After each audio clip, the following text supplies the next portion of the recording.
Hello everybody and welcome to Linguivers. I'm Laura and in today's lesson we're going to see 5 simple tricks that can help you learn English in your everyday life in a fun and almost unconscious way. There are many things that you already know because they are obvious or because your teachers always tell you about.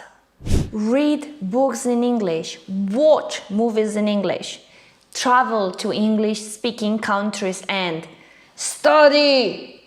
Yeah, well, and yes, they help, but there are many other little things that you might not have thought about, which in the long run make a huge difference. Keep in mind that I started learning English on my own, at home, with nobody's help, and I was an absolute beginner. I understood nothing, I knew nothing. But thanks to the tricks we're going to be sharing today, I am where I am at the moment, so if I could do it, you guys can do it too.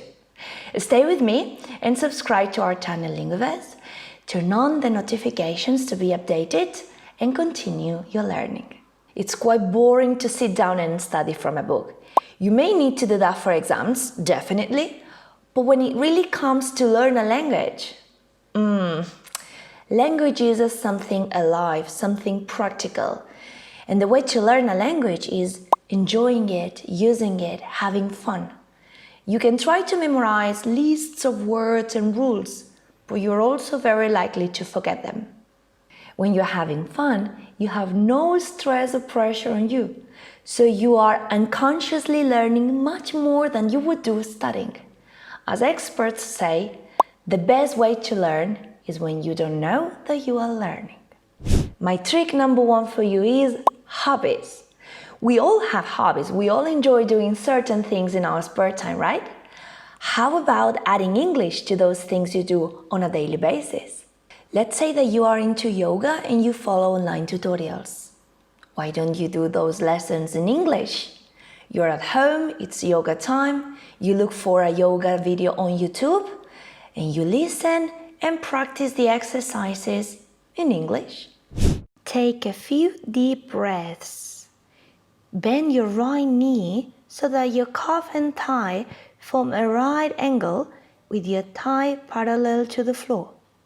Now, lift your left arm up and extend it over the ear. Or let's say that you are into cooking. Then you can look for recipes or watch cooking videos in English. You'll be doing something that you enjoy and you won't even realize that you're doing it in a different language. But in the meantime, your brain will be absorbing information like a sponge. I'm into arts and crafts. So when I was learning English, I would watch lots of do-it-yourself tutorials in English, which is not really hard because if you get lost at some point, you can just stop the video and play the part again. Plus, the person in the video normally performs what has to be done. So if you don't get something, you can just imitate what they do. My trick number 2 for you is music.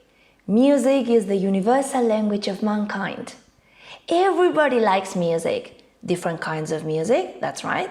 But I don't know a single person who doesn't like music. Then, let's use this in our favor. Believe it or not, one of the main reasons why I started to be interested in English was because I wanted to understand the lyrics of my favorite songs. I always thought, one day I'll know what this song says. And here we are. What I used to do is, I used to sing songs in my own kind of similarly sounding, totally invented lyrics because I had no clue what the song was talking about. See, chummy one, chimmy one, you chummy one, chimmy one, wanna, wanna, chunu Whitney. True story. So I started to go online and Google the lyrics. And when you have the lyrics of a song in front of you, 2 fantastic things happen. 1, you can read and see what the song actually says. Even more, you can use a dictionary and check the meaning of any particular word you're interested in, which is great to extend your vocabulary. And 2, when you sing a song, you are improving your pronunciation skills a lot because you are listening and repeating what the song says the same way it is said. That means you pronouncing words correctly. So tell me what you want, what you really, really want. I'll tell you what I want, what I really, really want. And you practicing the natural flow of words in a sentence. So tell me what you want, what you really, really want. And I'll tell you what I want, what I really, really want. Now, I would like to share with you a tool that is incredibly fun and I really love using. It's called lyricstraining.com. This is a karaoke game where you can choose a song, listen to it, and complete its lyrics. It's very easy to use. You just have to look for a song that you like, click on your correct level, and choose one of the modes. You have two possibilities. Choice mode gives you different alternatives, and you just listen and click on the correct option. Write mode does not give you any alternative, and you need to listen very carefully to write the correct word. Guys, I love this tool and learning with music in general. It's really entertaining and fun, and you will improve your listening skills, your vocabulary, and your pronunciation a lot. And my trick number 3 for you is multitasking. I guess that most of us have something else in common, our regular lack of time. We're generally busy people whose time is really valuable, and we often cannot afford to spend more time doing other things apart from the ones we already have to do. If this is your situation, no worries, because today we're going to work on our multitasking abilities. You can learn something and do something that you have to do at the same time. How? Well, having some English in the background. Let's say that you are cleaning or driving or cooking, and in the meantime, you have a computer, a telephone, or some kind of audio on in the background, playing something in English. Not that big a deal. Not that big a deal. It's amazing. Okay, you just reach in there, there's one little maneuver, and bam, a bra, right up the sleeve.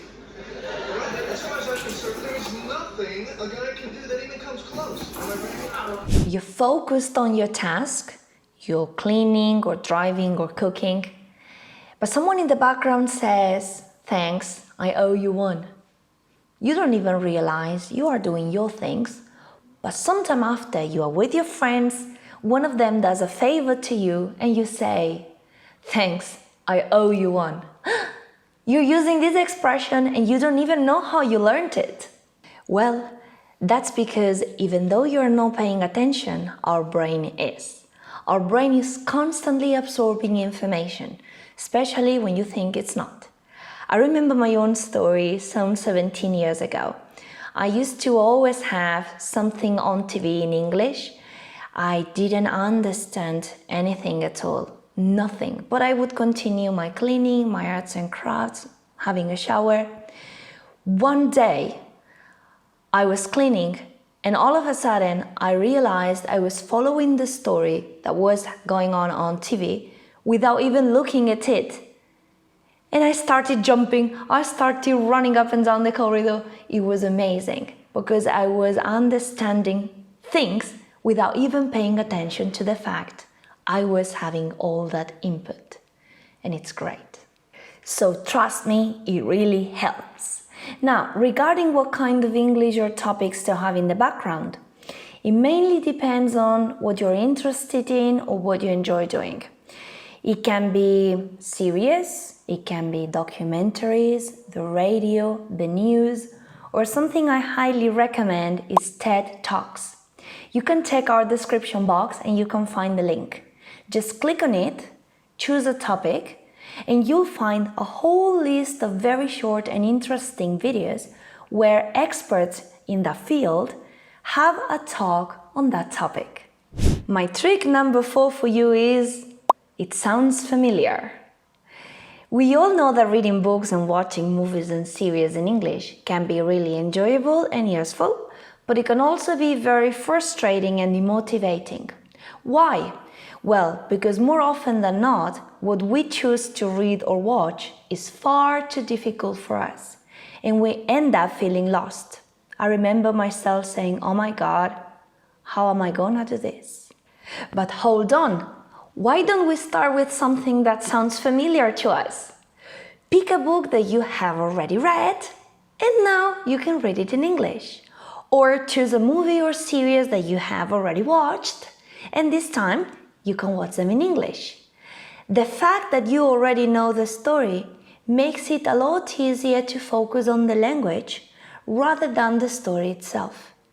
And if you miss something, no worries, you know what happens, so you can always follow. It's a lot more positive and motivating for you.